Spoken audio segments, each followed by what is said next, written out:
Muchas gracias, señor vicepresidente, Consejo Nacional de Educación, señores consejeros y consejeras, amigos, amigas todos, cuántas caras conocidas. No es como reencontrarse con un proceso además, no es solamente este reencuentro físico de personas que nos conocimos en la construcción de este camino, en la construcción de este sueño, en la construcción de este proyecto, ¿no? Permitirme dar algunas palabras en el proceso de inauguración y pedir disculpas por retirarme de inmediato. He leído el documento, lo prometo. Pero yo quisiera un poquito recordar algunas cosas que tienen que ver con cómo fue hecho y para qué fue hecho el Proyecto Educativo Nacional y que nos plantean el reto de la gestión en estos días y hacia adelante.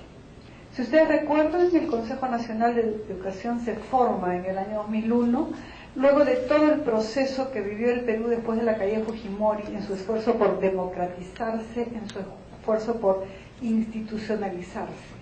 Y si ustedes recuerdan, había como dos grandes elementos que se jugaron en esa época. Uno, cómo hacemos que el Estado recuperara legitimidad, y eso a partir de la participación de la sociedad civil, construyendo espacios de trabajo conjunto, Estado y sociedad civil. El Consejo fue uno de ellos, la Mesa de Concertación de Lucha contra la Pobreza fue otro, el Acuerdo Nacional, y lo sectorial fue el Consejo, había otros más.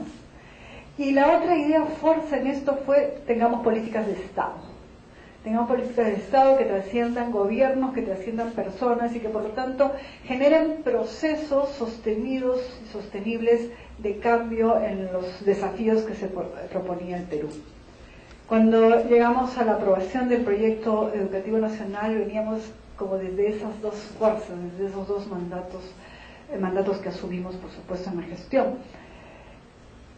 Constituido el Consejo Nacional de Educación en 2002, si no me falla la memoria, hay algunos que todavía están por acá de aquella época.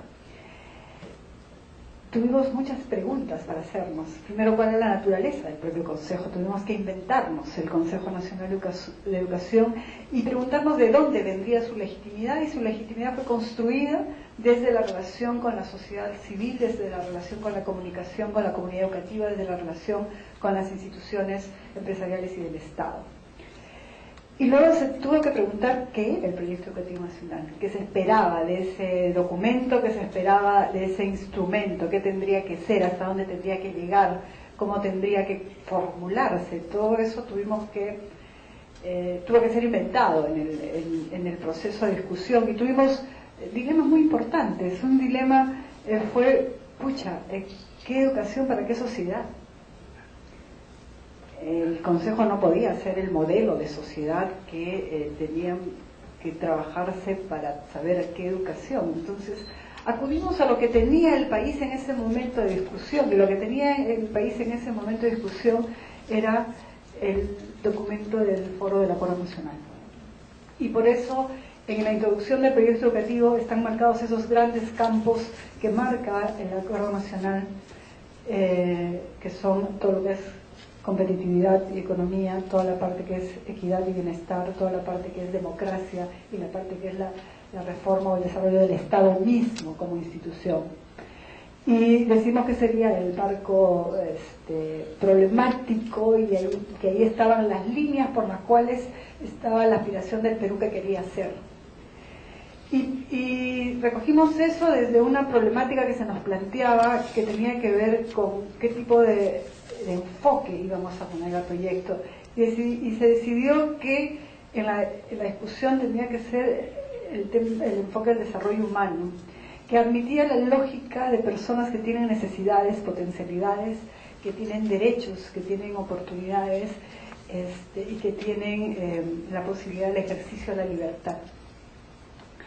Y se asumió que tenía que ser un enfoque que apuntara a una sociedad integradora, cohesionante, quizá por lo marcado que veníamos de una sociedad partida, fragmentada, heterogénea, características que no hemos superado, por supuesto, como sociedad, y que veíamos que eso era un elemento sumamente importante que tener en cuenta en la propuesta educativa. Y lo otro que era todo el elemento de hacia dónde vamos desde la lógica económica y de nuestra relación con la naturaleza y cómo somos capaces de imaginarnos un futuro sostenido y sostenible. Entonces, desde esos campos de reflexión fuimos tomando decisiones y tomando pasos. Si bien fue un proceso fuertemente participativo, fue un proceso permanentemente de decisiones, como tienen que ser todos los procesos donde finalmente se lleva a cabo la elaboración de un elemento que va a ser de gestión pública, como es el Proyecto Educativo Nacional. La gran definición que tiene el proyecto de equidad con calidad fue también quizás el debate más importante que se llevó dentro del Consejo Nacional de Educación y en todos los foros y los fueros en donde se trabajó. Equidad con calidad fue una conclusión de gran importancia porque era entonces el derecho a la equidad de toda la sociedad, el derecho de los más pobres a la calidad y el derecho a tener una calidad de primera para todos y para todas. Entonces no era de ninguna manera una equidad que igualaba para abajo, sino era una equidad que era aspiracional, que miraba hacia el futuro, y porque el escenario en el que nos planteábamos era un escenario de un Perú prometedor. Era un Perú que empezaba su rueda de crecimiento, era un Perú que empezaba a superar su rueda de escaseces, era un Perú que prometía un ritmo de crecimiento, por lo menos, que siempre estaremos desafiados a convertirlo en desarrollo, y que por lo tanto nos desafiaba a tener una educación que pudiera no solamente responder a ese ritmo, sino ponerse por delante de él. En estos años, eso que se escribió entonces se ha confirmado en lógica de aspiración de futuro, se ha confirmado en lógica de preocupación por una sociedad fracturada y heterogénea, y se ha confirmado también como aspiración de personas que merecen potenciar sus propias capacidades y su propio potencial. En ese escenario es que nosotros nos planteamos los objetivos estratégicos y decimos el primero, un objetivo que mira por dónde saltamos hacia suprimir brechas. Un objetivo que dice la primera infancia como la más fuerte y grande potencia de saltar brechas, de cambiar la vida de los niños de 0 a 3 y ponerlos en otro partidor. Ese fue un concepto fuerte, potente y que queda plasmado en uno de los resultados del primer objetivo sobre esos temas. Nosotros fijar cuáles eran las grandes brechas en lógica de ruralidad, en lógica de pobreza y en lógica de poblaciones indígenas, y rutas en ese sentido. El segundo gran objetivo estratégico tenía que ver, ya pues, pero cómo lo hacemos de calidad, ¿no? Y se planteaba dos grandes cosas: todo el tema curricular y de estándares, es decir, qué debemos enseñar, cuánto debemos enseñar, y toda la lógica que tiene que ver con la institución educativa, qué tipo de institución educativa es capaz de ser el espacio, pero a la vez ser el actor, porque es una institución, de llevar adelante los cambios, las transformaciones, y eso está siendo particularmente potente en una lógica tanto desde la organización del aprendizaje cuanto de la lucha, por ejemplo, contra la violencia en las escuelas, el famoso bullying que le llamamos. Eso está siendo un elemento muy, muy potente. Cuando nos planteamos el tema del magisterio, nos preguntamos y nos cuestionamos y debatimos muchísimo cuáles eran las vías, y se planteó las dos grandes vías clásicas: cuál es la lógica de sus condiciones de trabajo y sus condiciones laborales, y cuál es la lógica de su formación, desde la inicial hasta la de servicio, la de posgrado, y cómo organizar todo esto. Y se marcan las rutas de cómo necesitamos revalorar la profesión docente desde su raíz en la formación inicial hasta sus condiciones de trabajo o su revaloración social. El cuarto objetivo nos habla de la gestión y nos plantea toda una lógica de eficiencia y eficacia y nos plantea otra de descentralización y de financiamiento de educación. Y nos demanda trabajar el financiamiento en la lógica que nos plantean los objetivos estratégicos del propio Proyecto Educativo Nacional. No es hacer crecer el presupuesto por hacer crecer el presupuesto, sino empezar a variar o girar su estructura en la lógica de lo que los otros objetivos nos plantean. La educación superior ha sido un desafío en el cual el propio debate nacional y el propio debate del del Consejo Nacional de Educación todavía está, digamos, plantando las bases. Sin embargo, creo que hoy día estamos en el mejor momento de retomar ese debate y hacerlo, ponerlo en la pista de despegue para hacer que tome vuelo. Creo que es un momento propicio para eso, entiendo que el Consejo está en ese tema, el Congreso está en ese tema y el Ministerio también, por supuesto. Y el sexto objetivo que tiene que ver con la sociedad, mirar la sociedad como un escenario educador, fue muy importante en la propuesta. Cuando hacíamos el proyecto educativo nacional, uno de los debates permanentes era si el proyecto era el documento o si el proyecto era una movilización.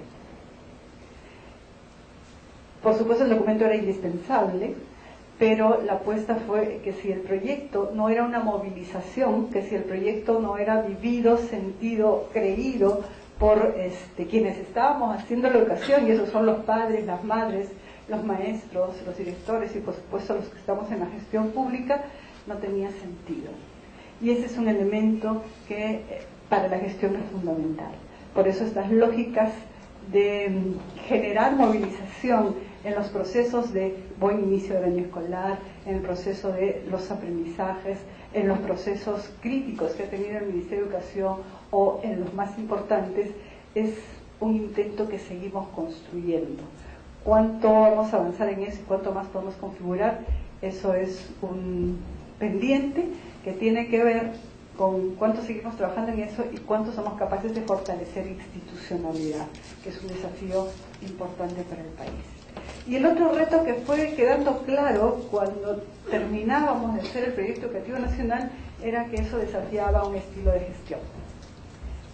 La gestión para llevar adelante el Proyecto Educativo Nacional tenía que retarse a sí mismo en algunos elementos muy importantes que no eran parte de la tradición de la gestión. Uno, la articulación de políticas y de actores, y la otra, la descentralización. Uno puede estar más o menos de acuerdo con la descentralización, pero existe. Y nos toca gestionar en ese escenario.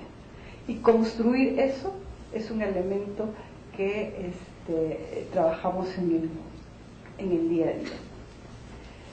Yo quiero terminar diciendo que eso que se empezó el 2002 y se firmó el 2007 y que ahora estamos firmemente comprometidos en hacerlo realidad y en poner los pasos o los peldaños que nos toque como gestión para que en el 2021 podamos dar cuenta de estos objetivos estratégicos, eso ahora es importantísimo de hacerle sí el seguimiento, y en eso saludo, felicito y agradezco al Consejo Nacional de Educación. Además quiero contarles que también estamos pidiendo ya al Congreso de la República que nos permitan informar sobre el proyecto educativo como manda la ley al Congreso de la República. Pero además estamos hoy en este momento en una lógica, yo diría, de tres dinámicas, en cómo seguimos gestionando para salir adelante con lo que nos hemos propuesto y lo que nos manda el Proyecto Educativo Nacional, pero en segundo lugar, si bien estamos a 8 años del 2021, estamos a 2 del 2015, en donde tenemos que dar cuenta de los objetivos de Dakar. Pero no solamente tenemos que dar cuenta de los objetivos de Dakar, sino que tenemos que plantear cuál es el cuadro problemático y de objetivos nuevos para la educación en el país y en el mundo. ¿Cuáles van a ser nuestros propósitos post-2015? Y eso es muy importante. Entonces, eso es un elemento que también debe llevarnos a trabajar y empezar a organizarnos en una lógica de debate, de recoger información, para ir viendo cómo seguimos trazando el camino, o haciendo realidad el camino que nos marca el Proyecto Educativo Nacional, y a la vez viendo cómo vamos a hacer el trazado de la siguiente etapa de la educación, cuáles son las otras metas, cuáles son los otros problemas, cuáles son los mismos problemas para los cuales necesitamos nuevas metas. Quiero, con estas reflexiones, decirles que el Ministerio de Educación y CEPLAN están trabajando la perspectiva del 2050. Entonces tenemos grandes tareas que cumplir en ese proceso. Es una invitación que ya hemos hecho al Consejo Nacional de Educación y a todos.